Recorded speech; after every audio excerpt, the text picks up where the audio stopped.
How are you with Sisyphean tasks around saving a princess? What about exploring? A lot. Do you like talking to strangers in random villages? Well then Zelda 2: The Adventures of Link is for you. Trek across Hyrule and battle the constant horde of enemies. Jump, block, slash your way through a side-scrolling Zelda game. Yep, it's side-scrolling. Weird, I know. All so you can reunite the Triforce and awaken Zelda. Don't worry, the kingdom will fall to crap again, and you get to go on another adventure soon. But for now, buckle up those boots of mighty ass-kicking and head out. Your sword is sharp, and there are things to poke with it.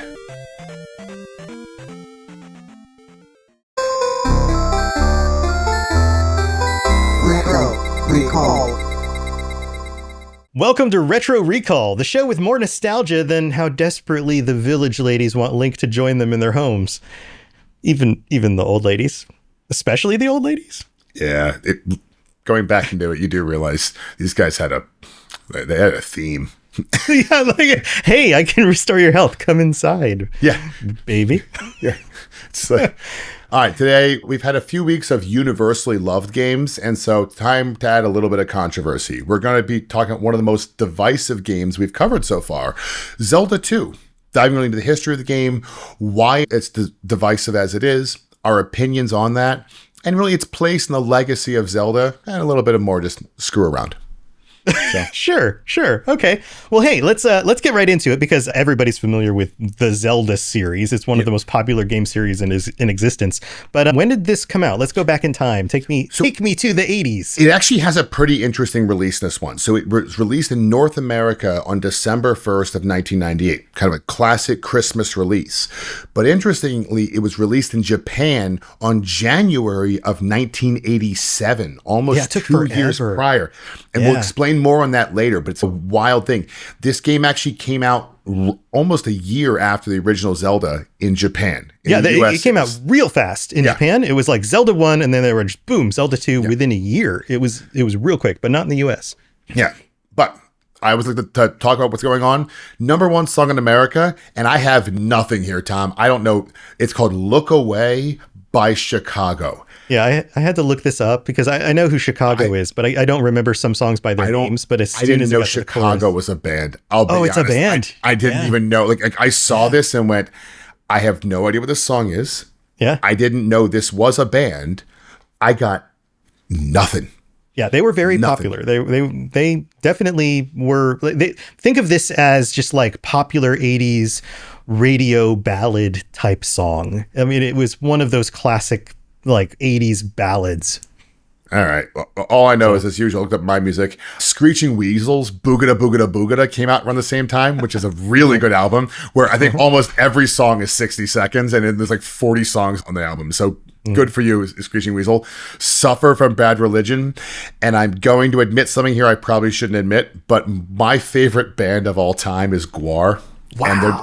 And their debut album is Hello, came out this year. So I've never really gotten to Gwar, but I did not realize that they went back this far in time. I remember being aware of them like in high school, and that would have been like early to mid 90s. Well, they were made famous by Beavis and Butthead. That's why they came out. But and candidly, for anyone who likes Gwar, since Dave Brokey died, I'm not as big a fan anymore, but I was a huge fan of Gwar. I've seen them about almost 30 times. But their debut album was 1987. A bunch of UVA grads, actually, with majors in music. So anyway, but also the theaters. And wearing big, funny costumes as well. They were hilarious. I mean, this was also... we could do an episode on Gwar if you want. We shouldn't, but we could. Maybe we'll break out and do some like music or movie or TV show episodes at some point. That'd be fun. I'll go hard on them. But I digress. Movies, though, because December were pretty good. Twins, excellent and funny. Classic. Yeah. Naked Gun, perfect movie. Classic. Rain Man, sad but excellent film. Also classic. Dirty Rotten Scoundrels, classic. Wacky. I'm Gonna Get You, Sucker, classic. I mean, eclectic, but sure. I mean, really good Hollywood era. But let's talk about why we're really here. Zelda 2. And Zelda 2 is interesting, to say the least. Yeah. As you could assume, Zelda 2 is the sequel to Zelda. Imagine that. Yeah, but it was actually a pretty big departure from the first game. I could get histrionic and say it's a massive departure, But in reality, when you look at this era of gaming, at least in my opinion, I think it's just people were playing around with different ideas. Zelda. To chime in here, I did some research too. Like, and for people who are a little bit inside baseball for our listeners, John's the one who does the initial show notes, and then I do my research, and then I kind of add to it a little bit. And you've probably noticed the pattern here. But one of the things that I saw in a documentary that I watched was that Miyamoto at the time had become a father, and he had a big hit on his hands with Super Mario Brothers, and then with Zelda 1. He was a talent. And then they were expanding and shifting over their talent into these other like subgroups in the studio that they were working in. And in order to do the other games that they were working on, like Super Mario 3, they'd been actually already started on and that kind of thing, they had to pull in a bunch of younger, less experienced designers. And Miyamoto even admits that during that time period, he wanted to spend more time with his family and his new child. And so he was more hands-off on this title, which is part of why it feels so different. And on top of that, this was originally supposed to be a spin-off game, not a direct sequel, not a numbered sequel like Zelda 2. But then the marketing team kind of chimed in. They're like, well, those don't do so well. People are looking for a Zelda 2. Let's call it Zelda 2. And so that's what we got. Yeah, and so this game is, for those of you who didn't play it, what makes it very different is Zelda 2 was almost an RPG where you level up with experience, you progress through the game. It was instead of like regular Zelda where you would go and you find a power up or you find something, you just earn it. And it kind of exists. Numbers go up. You kill things and numbers go up. Also, all the combat in the game was side scroll, so it was more like a Castlevania than the original Zelda, which would explain by what Tom was just talking about, where you had developers coming in from other games who probably were more used to doing side scroll. It was the most common version of game of this era. Right. And Mario had been just extremely popular when they started working on this. So they were trying to expand out in a different direction. But then they also realized that there wouldn't be exploration the same way. So they added in the map view where everything's more top down. Yeah. And so it's interesting. Now, fun fact, I did laugh when we go back into this. I wanted to look up, what's the point of Zelda 2? And I realized something. I didn't know until about 3 days ago when I wrote the notes for this, what the plot of this game was. Yeah. Wasn't it in the manual? Didn't they have like a... I never had a manual for this game. Yeah. So it's a game I borrowed. Back in time. Yeah. This is one of the games where they actually had the story in the manual, and they actually had artwork that looked a lot like an 80s anime from the time period. And so they put a lot of work into this, and they actually built out a story, as opposed to you just being this like abandoned child in the middle of the wilderness who an old man gives a sword.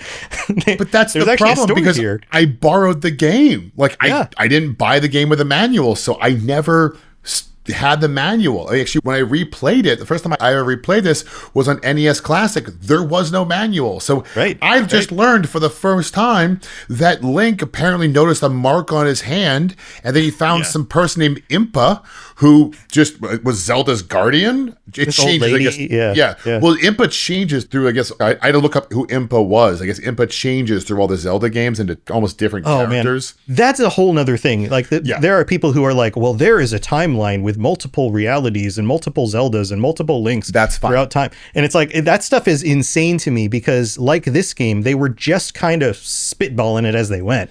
They're just like, all right, let's put Link and Zelda in another game, and this is going to be what the world is like. And they have to fight Ganon again. And it's like, well, that's a different timeline and all of that. That stuff's insane to me, because it all feels like it was just made up after the fact. Like it was not planned. Although, okay, but here's the flip side. I'm happier with that than whatever the hell they tried to do with Assassin's Creed, because they've tried to make that a linear story, which is just horrid. And like, look, guys, just say alternative timeline and let me play a different game. Does anybody care about the modern day stuff in Assassin's Creed? Well, and it makes no sense at this point. Right. At this point, we've moved from conspiracy theory to like flat Earth.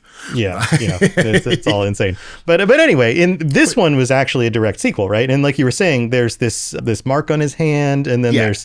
Tell me more about that, because it gets weird. It gets weird. So Zelda, it turns out, had a brother, and the brother was jealous because when their father died, he told Zelda all about how to use the Triforce.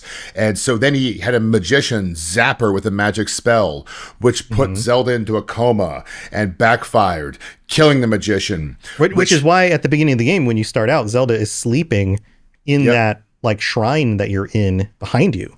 Yep. And I'll be honest, hold on, I was reading this. I could not stop thinking of Arrested Development jokes. Like, I've made a huge mistake is probably the easiest one. I've made a huge mistake. Where'd the lighter fluid come from? Or should we just play It's a Final Countdown right now? Because that's when I think magicians, unfortunately, I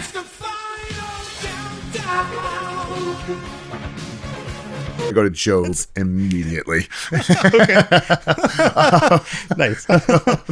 But what's fun about this is now Zelda's brother feels bad, and he placing his sister in a permanent coma, and he just shoves her in a castle, waits for someone else to come along and fix his mess. A classic rich kid maneuver, by the way. Like, oh no, someone else will solve this. And then he does this weird thing where he decrees that all princesses born from thereafter have to be named Zelda, which makes no sense. Yeah, even siblings? Well, like, what if you're a family with multiple female children? Are they all Zelda? Yeah. That's hey, the Zelda, thing. come to dinner, all of you. Yeah, if you had like 5 daughters, they're all Zelda. That's so weird. Yeah, also, the subsequent king could just go, nope, and just remove that one pretty quick. So, but apparently it stays. Which, the irony being that this one little line in here almost explains the rest of the entire series, though. That's why they're all Zeldas. Right. You get a sense in this that they realized that this is going to be popular. The first game sold over 1 million copies. Yeah. The second game also sold over 1 million copies very quickly. And I think they realized at this point, like, we're going to be making Zelda games until we die. So let's just set it up to have some explanation. Spoiler alert, past your death. This is legacy stuff. But Zelda, Link then discovers that he is destined to be the hero, and he's going to find the Triforce and awaken Zelda. So he's given a chest with 6 crystals in it, because apparently the Triforce doubled at some point, and a scroll. Yeah, I know, so it's I'm like being it was facetious. Broken apart. Yeah, I'm being facetious. The Zelda fans out there are going to go, well, actually. I know, I'm being facetious, obviously, everybody, but it did laugh. It was like the Triforce 6. I guess at some point it goes to 9, and we'll do all the powers of 3. Pieces of the 27. One part of the 3 Triforce. You know what occurred to me thinking about this too is in the first one you're looking for pieces of the Triforce, but it's just one of the 3 main pieces of the Triforce that's been split into smaller. The reason why the first one was called Triforce is because it just has 3 sides. It's not because there were 3 of them. Yeah. But then they're like, oh, well, that was Triforce of Courage, I think. And then in this one, there's Wisdom, and there's some other one. And then now there's 3 of them. So they're a Triforce of 3 of them, but they each get broken into small. It's all just a reason to have a MacGuffin in order to go to all these different, fight these different bosses, right? The truth is, like, some of this might be a little bit lame, but I really don't care, because I just wanted to take my sword and go hit things. Fine. Which, speaking of hitting things, you also have a problem, because the evil followers of Ganon, who you killed the first time around, are trying to find Link and kill him, because if they can get Link's blood and sprinkle it in the ashes of Ganon, they can resurrect him. Why was Ganon cremated? I don't know. Why didn't, the forces of good keep the ashes of the force of evil who they cremated? I also don't know. Maybe because he was killed by a child. There's also that. But who didn't know what he was doing. I mean, look, we can get into the merits of child soldiery in video games in another cast. Also, this is really metal. I really like how metal this is. Of like, we're gonna kill him. We're gonna take his blood and sprinkle it on the master's ashes in order to bring him back from the dead. Yeah. But anyway, you go on a long quest, and you find the crystals. You open the path to the Triforce of Courage. You awaken Zelda, and you save the game. Ta-da! Yep. There you go. But let's talk about the development of Zelda 2, which is actually, we hinted at this earlier. This is really fascinating to me. Zelda 2 was released less than a year after Zelda 1 in Japan. That is insane. Yeah. Could you imagine releasing sequels yearly? Less than a year? Yeah. I mean, for games at the time, these were some of the biggest games that existed, especially on consoles. The idea that like you would sit down and put hours and hours and hours and hours into figuring out where to go in Zelda 1, and then playing again this, once you beat it, for the second adventure, which is different and laid out completely differently. And yet within a year, you'd be ready to be like, okay, where's the next game?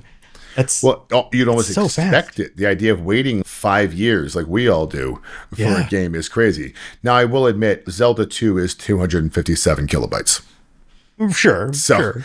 Yeah. it yeah. does make it a little bit easier to write them. When Yeah, it's and the development teams were like 12 people, like Yeah. not 200. Yeah, So you can work a little bit quicker. But interestingly, it took over 2 years for Zelda 1 because there was a chips shortage, ROM chips. They could Right, in not the US. get them in 1988. And so pushed everything out.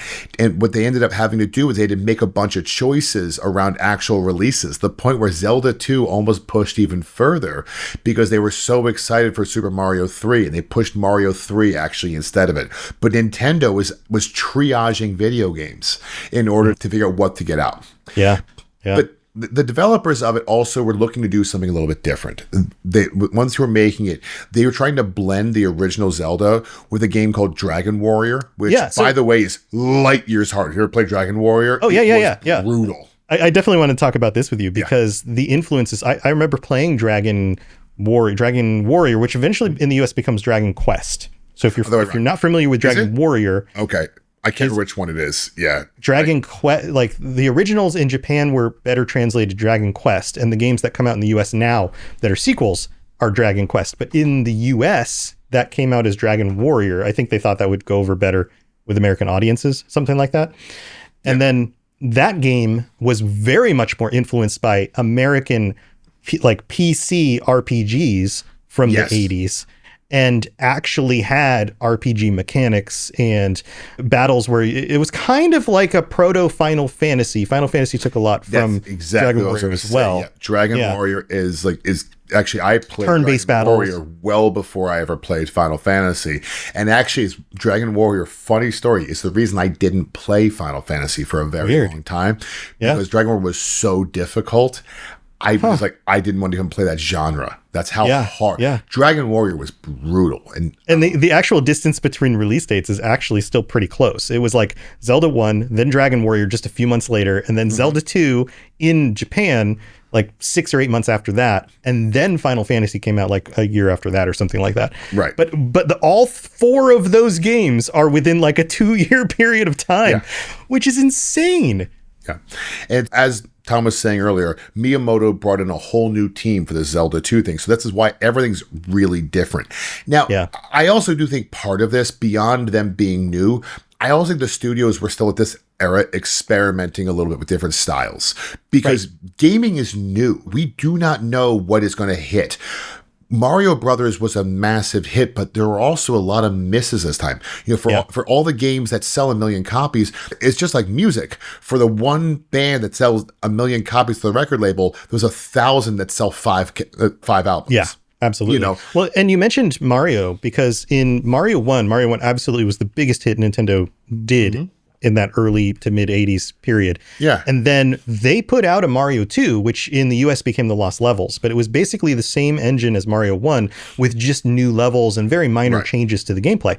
And the Japanese audience, they played it. It was very hard, and that was a good thing. In fact, it was marketed on the box as being like hard, which people were all for, but they got a lot of criticism in the fact that it just wasn't different enough. And so that was some of the motivation for making Zelda 2 a distinctly different game from the first. Yeah.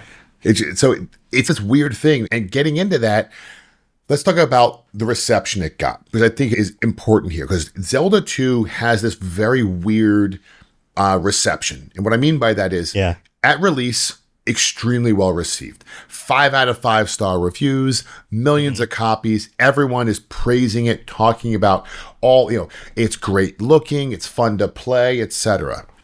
And what's fascinating about Zelda 2 is the hindsight element of it. So now we leave 1988 and we get to like 1995. Or even 2000 with the release of the Wii. And some of these, the Wii allowed you to go back and replay a lot of these games much more easily. The Wii was what, 2007? Was it? I have no idea. I remember playing it with a something girlfriend. Like that. Yeah, GameCube was closer to 2000. GameCube was 2001, maybe? Maybe. Yeah, I was in college for GameCube. And then I'm sure somebody's yelling at us about this. Fine. But the idea being, but what happened with Zelda 2 is as hindsight kicks in, people start looking back on the game and saying, hey, this game's actually not great. It's mediocre at best. Yeah. The graphics really weren't that good. And they actually weren't for 1988. Other games did look better. It's also surprisingly hard. For a game versus Zelda 1, you can speed run. I mean, you can speed run anything, but Zelda 2, Sure. You're going to have a bit more of a grinder. The biggest thing, which is funny, is the open world on it is problematic. It is hard to find your way around. Oh, yeah. And so all of this, I think it's funny, we're going to talk a bit more about this, I think, in our personal reviews of it.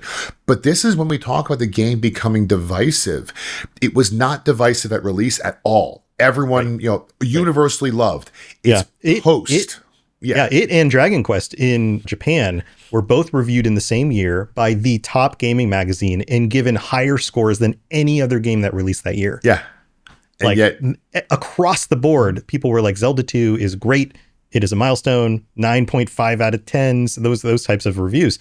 But here, I've got a kind of a theory about this. And Please. Once you get to the Super Nintendo and the release of A Link to the Past, I think and another top-down, a game that truly feels like a sequel to the first Zelda, but is better. It is better in every single possible way, and arguably the best Zelda game ever made. And now you look back on the series and you go, well, Zelda 2 looks off. It looks like a completely different kind of thing.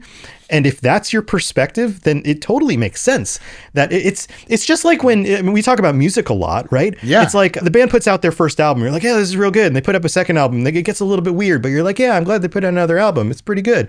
And then they do a third album that feels a lot like the first album. And everyone's like, oh, they're back to their original form. This is great. And all of a sudden the second album, which was fine, now just gets crapped on. Everyone's like, well, don't ever go back and listen to this. And it's all based on perspective and our expectations and our experiences. Yeah. So it's funny. I had the exact same thought. I think you're dead on. I had the exact same thought. It's because of what is the Super Nintendo one called? I forget. Is that on Carrying of Link Time? to the Past. Link to the Past. Carrying of Time. Ocarina of Time is 64. Yeah.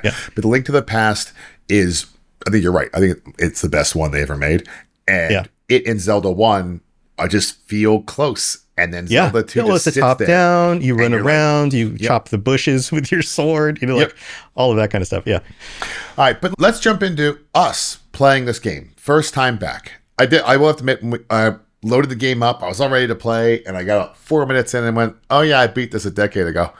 Did you? Did you play it again semi-recently? When the NES Classic came out, it was, for those who don't know, Nintendo did a very limited release of their own emulator for Nintendo and then later for Super Nintendo. It's called NES Classic and SNES. It's like a little box. Classic. It's like a little mini Nintendo, right? And you plug it into your TV. Amazing. So I bought it and I was so happy I got it because this is an era in my life where I was traveling a lot for work and I could take this thing, I'd go to hotels with an HDMI cable. It was small and I could sit in hotel rooms and just play Zelda. Nice. And so I did. I finished my work for the day, do my emails, and I would just sit there and like, hey, I'm on the road playing video games.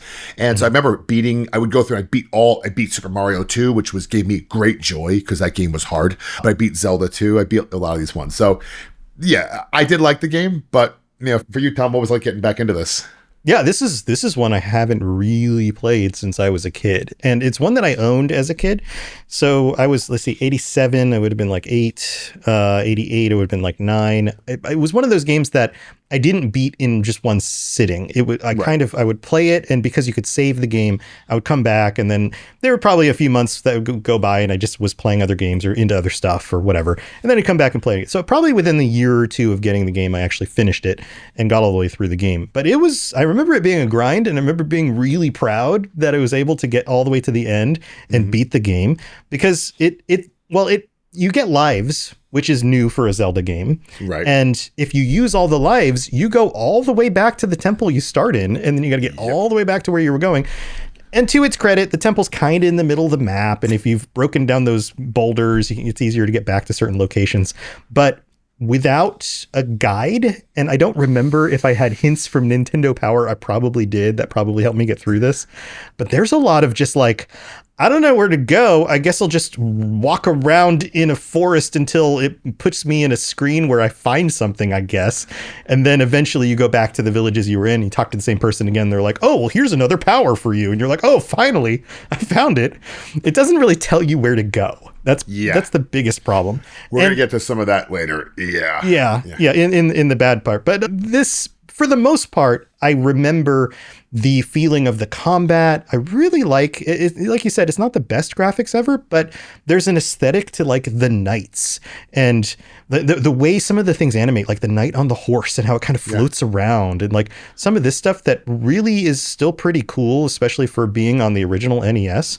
Yeah. And that stuff was great. So let's jump into kind of the good and the bad, obviously. So I'll start with the good because I think, we both like the game. Yeah. Now, I have to caveat this good with, I love RPGs. My favorite two types of games are real-time strategy and RPG, especially turn-based. Wow. That's turn-based is the best type of RPG. Interesting. I love turn-based. Yeah. Final Fantasy was when Final Fantasy 7 came out, it checked all the boxes, but I've been playing XCOM before that. This is my jam. But anyway, sure.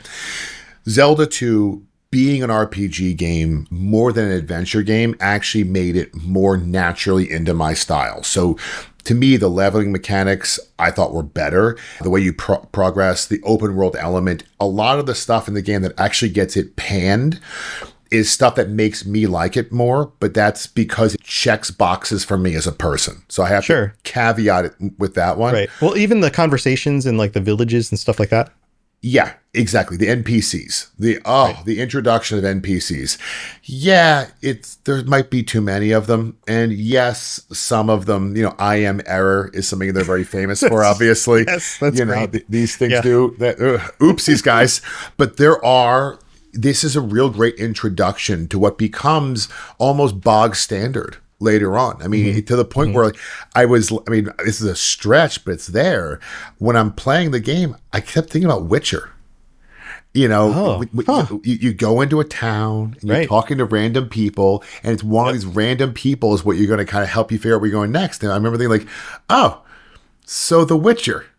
We still use that same exactly. Is the RPG mechanic of how you get quests. Exactly. It doesn't matter if it's an Elder Scrolls game or it's The Witcher or if it's Final Fantasy or whatever. What I love about Japanese role-playing games is the fact that so many characters, and this comes from this time period, this NES time period, you go to the same person and they just say the same line over and over. Right. Yeah. Or it's like and Final Fantasy of course was notorious for this. Like there's a little kid playing in a pond and you walk up to them and they go, "Jump, little froggy," and there's something like that. Yeah. That's just like that's all they will say. That's all they will say. There's nothing important to do there, and the only reason they exist is to make the world feel a little bit more like it's a real space. Yep. And although it's still fake because they just keep saying the same thing, there's something about that makes it feel humanized.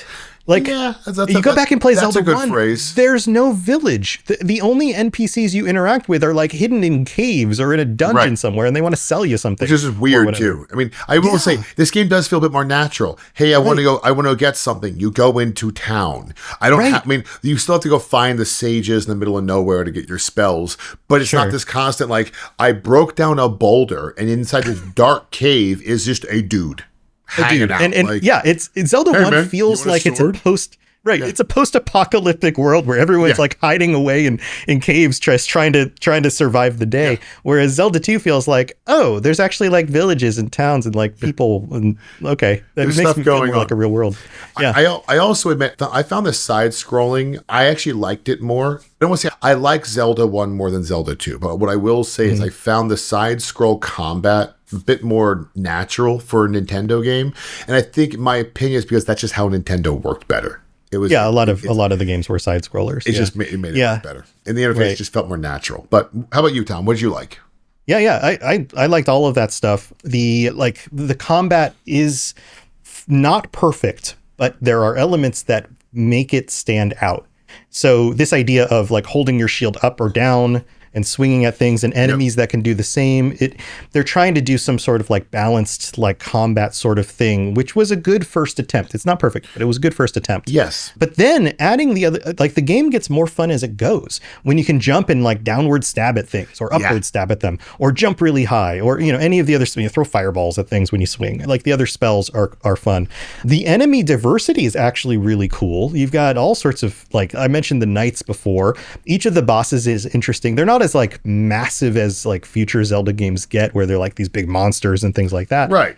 But they're unique and interesting and cool to look at. But then you even have things like the slimes and the giant slime that breaks into other slimes. And at the end of the game, you get like this Shadow Link character, which becomes iconic in the series. This idea of this Dark Link. Yes. Like it shows up. Dark Link becomes one of the more iconic parts of the game, actually, long term, if we're being honest. Yeah. Right. And heck, there's even a skin in Smash Bros. Where you can be like more like Dark Link character. You can choose that in Smash Bros. So like this game sets up a lot of that stuff. The fire wielding monster guys that they're basically Bowser. If you think about it, throwing the hammers at the end of Mario. Yeah. Little things like knocking the knight off of his horse and then you have to fight him off horseback. That's cool. And it felt innovative of the time. But I really like a lot of that stuff. And I also can see here how this game divided the series into future games where you were either a younger Link or an older Link. Because in this game, in the first game, you're a child. In this game, you're a young teenager. You're something like 13 years old or something like that. And you're a little bit taller, you're a little bit lankier. And all of the games since then have either featured a more childlike Link or a more teenager Link. This kind of set the standard for that, which I thought was pretty cool. I hadn't thought of it that way. Yeah. So like that comes from this game. Also, again, the graphics aren't the best, but I like the way it looks, the way like even the blocks in the temples, which are dungeons, are different colors for different dungeons. And that goes way back to the first game and other games on Nintendo, separating things color wise. But with the limited amount of space, they were able to create something that told me what I was doing. You see the temple, and then you see these pillars, these almost like Greek or Romanesque pillars at the front, and the statues of the knights. And then some of them come to life if you hit them. Like that stuff I thought was really well done. And then on top of that, there's the music, which again is iconic. Both Zelda games, 1 and 2 up to this point, have iconic music. And sure, it gets repetitive, but like I could still, without having gone back and played this game this last week, I can still play those songs in my head because I've heard them so much, and they're solid tunes. So overall, I love all of that stuff. Well, but yeah, honestly, you're dead right in the Zelda music. It's something that people will sample and you'd be like, oh yeah, there it is. Yeah. Yes. Oh yeah, there it is. Classic stuff. All right, but there is some bad in this game, aside from some of the divisiveness of it. There's some bits that, I'll be honest, just weren't that great. And the first one, I'll be honest, is the difficulty. It's hard. It is hard, especially early on. It's not Battletoads hard, but it's hard. And you called out earlier, like when you die, it can be very frustrating because you get reset all the way back to the beginning. So you have to just slog through. And in this game, for those who haven't played it in a while, I never played it, when you go through the open world, you get random encounters will come out of nowhere. And so when you have to go a long distance to get back to where you were, it's just annoying because you have these like random encounters you have to go fight through and just... And those parts aren't that hard. Those parts are actually pretty simple. And for the most part, you can kind of just, you pop into another side scroller and you just run to the edge of the map and kill anything along the way. But most of the stuff you have to kill gives you so little experience, it's not even worth your time to stop and fight them. But if they do injure you a little bit, it can grind you down. And so you get back to where you were. And that's kind of what becomes a little bit difficult. And in that, vein, some of these hit windows are...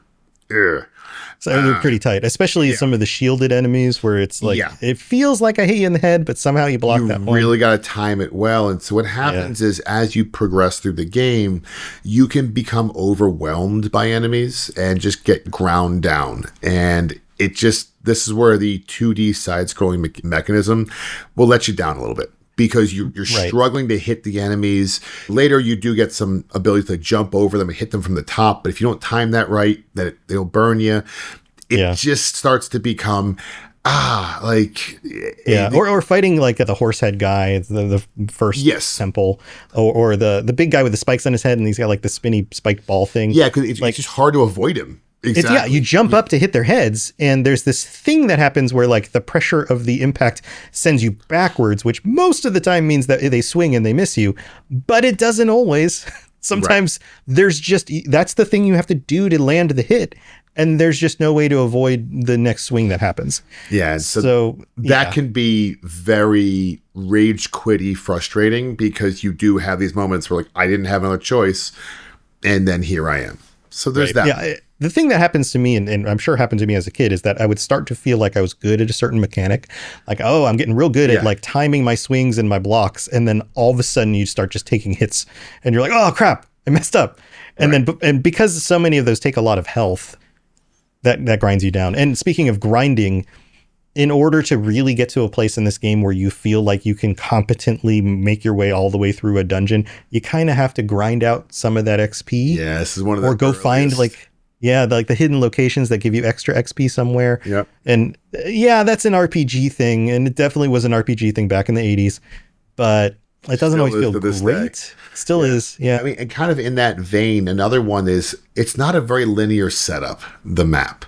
Mm-hmm. I actually don't remember playing this game. I mean, I know I played it as a youth, but we're talking about, I'm younger than Tom, so this game came out when I was 7. I just don't really remember playing it that well back then, but I can say when I played it again more recently, I had GameFAQs open. I needed a walkthrough. In a map. I didn't know where to go, because and you honestly, you don't know where to go. That's kind of the challenge. You have to talk to all these NPCs, figure it out, wander through the forest, wander through the plains, fight through a bunch of random encounters, all to find a dead end. And and then that go all actually, the way back another way. Yeah. That's again one of these things that can make you not necessarily rage quit, but it does take away, in my mind, some of the enjoyment of the game, because maybe I'm being unfair to Nintendo, but I think this was an era where gaming was more meant for children. So making it this complicated, I feel was tricky. You know, that's a really good point, because my thoughts are, when I was a kid, I didn't mind that as much. I thought it was interesting to just explore things and try to figure things out and kind of chip away at it. I also had a lot more free time, you know? That's true. You didn't have the time to do it. Whereas I'm like, as an adult, come on, guys. I gotta cook just dinner for the tell me family. Where to go. I just want to see the next dungeon. Where do I go to get that spell that I need to do this thing? Yeah, jump. I can't jump high enough. Oh, I got to go back to the village. I got a grocery store trip to make. I gotta get gas for the barbecue. I gotta cook food. Like, we got stuff to do. I don't have time to explore a forest. Right. But I get it. Like, and I think you're right. I think there is a mentality here that this is more of a design for kids. But it is like, one of the things I keep track of is RPG games and also MMOs and those kinds. I've never really gotten lost in a game. I don't get addicted to them, but I like to visit them. And there's a game that is recently released. It's still in development, but it's recently released, called Project Gorgon. Project Gorgon. That's the word. Gorgon. Yes. And it's very much, I've tried the demo, and it is very much a not hold your hands sandbox style MMO, where you just go around and you find a thing and you're like, oh, well, this gives me this ability. And then you grind that thing, and then you find a person to talk to and they send you on a quest or whatever. And it has a lot of that, like, explore and discover. And the thing I'm realizing in this is that me 30 years ago would have been all over this, because I would have been like, I'm just going to wander around and find all the things and see what happens and figure it out, because I've got time to do so. But there's a part of me today, adult me in my 40s, that's like, that seems really cool. But also, I know me, I'm going to bounce off that. Yeah. You know? I got, nope. Exactly. Right. Oh. The last one that I'll complain about was, I do think the storyline was a little lacking. And what I mean by that is, again, I didn't learn what it was the first time. So it sounds kind of embarrassing. Like, Sean, you didn't even know what it was till a minute ago. I get that. But there's no Ganon you fight guardians and that's it. And just it's less, there's no true antagonist to you. You've got many antagonists. You're being bothered by the followers of Ganon and you're trying to fight some guardians. It doesn't feel the same as an adventure where I am going to go and save the kingdom from a great evil. I defeat some guardians and I wake up a sleeping princess. Right. That's It's a little less focused because you don't Yeah. have that like evil, like it does loom over you. And the fact that every time you die, Ganon shows up and goes, ho, ho, ho. Yeah. You know, like, But that's it. That's about it. But if I just went home and didn't do anything and just like, hey, I'm going to go farm. Right. You know what I mean? I'm gonna go travel across the ocean so that Ganon's minions will never discover me and never be able to resurrect him. Problem solved. Yeah. But you still can't wake up the princess. So, but it's like, Yeah. but they don't explain why waking her up is so important. Like Yeah, there's no, peacefully sleeping. That's my point. There's no antagonist. It's not like, okay, you have to wake up Zelda. And when you wake up Zelda, then she's going to like stop the meteor from hitting the planet. No, it's just like she's sleeping and that's unfortunate because her brother is kind of a jerk. That's kind of what you have. So, Yeah, it's not the strongest plot line ever. yeah, that's all. Yeah. Now, for me, the other issue I have is that the dungeons they're the same problem as the open world of like, Yes. you have to go somewhere, you realize it's a dead end and you have to go find something else to go then back to that place. But it happens on a more like microcosm kind of scale. So instead of trudging across the entire map, you go into the dungeon, you're like, well, I'm going to go to the right. And then you get to a locked door and you're like, well, I guess I'm going to go to the left. And now I found the key. So now I'm going to go back to the right. And then monsters spawn and then, or you get killed and you have to start over. That was a not dead rip, but Dragon Warrior. That's why I hated that game, because you would go into these dungeons, which were dark, and you didn't know where you were going, and you get stuck, and then you would eventually just get ground down by black slimes. Right. Yeah. Yeah. So like, I get why these are the way they are. They're also kind of padding out the experience. They also want to create that feeling of like, you've got to work your way through a maze and figure out where to go. And there are limitations on the NES. I mean, that system is very limited. So it is still kind of magic that they were able to put this much into those games. Right. But at the same time, these are prototypes for future RPGs to then build off of in ways that, Yeah. Link to the Past is a great example. Those dungeons still have aspects of them where you have to explore and figure out where to go, but they're a lot more refined in just the few years Very much so. that we go from like Zelda 1 to Zelda 2 to Link to the Past. Those developers got a lot better at making that experience feel more engaging and less annoying. Yeah. So, all right, well, let's get to a conclusion. So what do we think? So obviously, was it fun? And then who of our listeners should go back and play Zelda 2? I'll let you go first, Tom. yeah, it's still a good time. Like there are, especially with a game guide where you don't have to like backtrack as much. That kind of solves a lot of that problem. But it's still fun. I think the people who will enjoy this the most are the people like me who haven't played it in 30 something years. Yeah. So if you played this as a kid, go back and play it. And it's also on the console for like the Switch. Yo, you get super cheap whatever on the that's called. Switch. Yeah, you can get. Yeah. Well, if you have a subscription, Oh, it's right. like It's if you, free. Yeah. yeah. Right. So so like we keep a subscription for the Switch because my son plays games on that a lot, and so you can just open up, I'm just going to open up whatever Nintendo games are available on here or Super Nintendo games or whatever, and it's on there. You can play it on that. It's it's not hard to get a copy of this if you want to just try it out. But I think for those people, they'll enjoy this the most. I think for other people who are fans of RPGs, if you go back and play Zelda 2 or action RPGs, especially, you're going to feel that this is lacking in a lot of ways, but it will be educational. So at least you got that element. That's fair. Yeah, I mean, I think it's fun. I was going to joke, the people who should play it, people who have free time.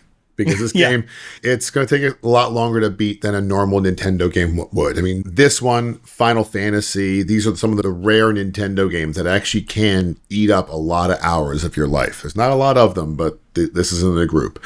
But I would say people who play a lot of RPGs, it's cool to see progenitor RPG. Yes. This is that's what this is. You're going to get like, oh wow, this really is. I'm getting experience. I'm fighting through. I mean, like for me, I'm very excited that Fable's being re-released. They're making a new Fable. This has a lot of Fable-esque elements to it. Yeah, or I guess the other way around. Games like Fable took a lot of course, obviously, a lot from this. Sure. So, yeah, no, I think that's kind of a theme. A lot of these good games from the past, the theme is basically like, if you haven't played them, educate yourself. Just at least play a little bit. Yeah. Go back and there is something different about loading up a video and watching somebody play, or watching a speed run and actually experiencing it for yourself. Yeah, exactly. I mean, it does feel different. This game is fun if you can have a window open with a walkthrough. And you're like, oh, cool, I'm going here. So, Yep. But with that, let's jump into next week. So, yeah, next week's going to be fun, guys. Next week, we're jumping to actually one of my favorite games of all time to talk about. I also love playing it, but it's one of my favorite games to talk about. It's an amazing, borderline perfect game with a wild origin story. Its development, and I remember it blew my mind how much fun it was to play. Final Fantasy Tactics. It is, if you haven't played it, aka Ogre Mage originally, if you haven't played it, you're missing out. This is also our first dive into PlayStation 1. So this will be a kind of a cool trip down a memory lane for me. Whew. So yeah, and these are this I guess this section of games, the PS1 games, experiencing them in the 90s is something that John's gonna have more experience than I did on. I got into PS1 late because I was in like high school and then college, and so I missed out on some of this stuff and then only caught up on it like later. And I remember having played this one a little bit, but I didn't have a ton of experience, so I'm interested to go back and see what it's like. Fun story on this one. I actually have this one. I don't have to run an emulator for this. I have the actual discs around the corner from where I'm sitting right now. The original discs I bought in what would it, like 98 or whatever it is. I still have the original disc for this game. I actually have the original walkthrough book too, I think, somewhere in my house. Wow. It's beat up, but I've got it. So yeah, this game. I remember seeing those at Best Buy. Yeah. Yeah. Oh yeah. I remember when there were shelves of walkthrough books. Yeah. Also, remember how strangely enough they were able to come out like at or just after release of the games, and it just boggled my mind. I'm like, who had the time to put this together? Turns out there's a lot of bad information in those old walkthrough books. Oh yeah. A lot of them are just wrong. Yeah. Which is it's a thing of its time. It's half the fun. But with that's it. And if you like this show and you want to hear more of our other stuff, then go check out our other podcasts. There's, of course, the 40K Lorecast and the History of 40K with John. And then you can check out my shows, the Fallout Lorecast, the Elder Scrolls Lorecast, and the Lord of the Rings Lorecast on whatever podcatcher you prefer to listen on. It'll work for any of those. But that's going to do it for this week. John, any final thoughts? No, I think let's thank you all for listening. And get out there and go find some old ladies and go into their houses. go wake up a princess. And just randomly. Why was that a thing? Anyway. All right. See you all next week. Take care. Retro Recall. Robots Radio. Games. Lore. Stories. Community. Just press play.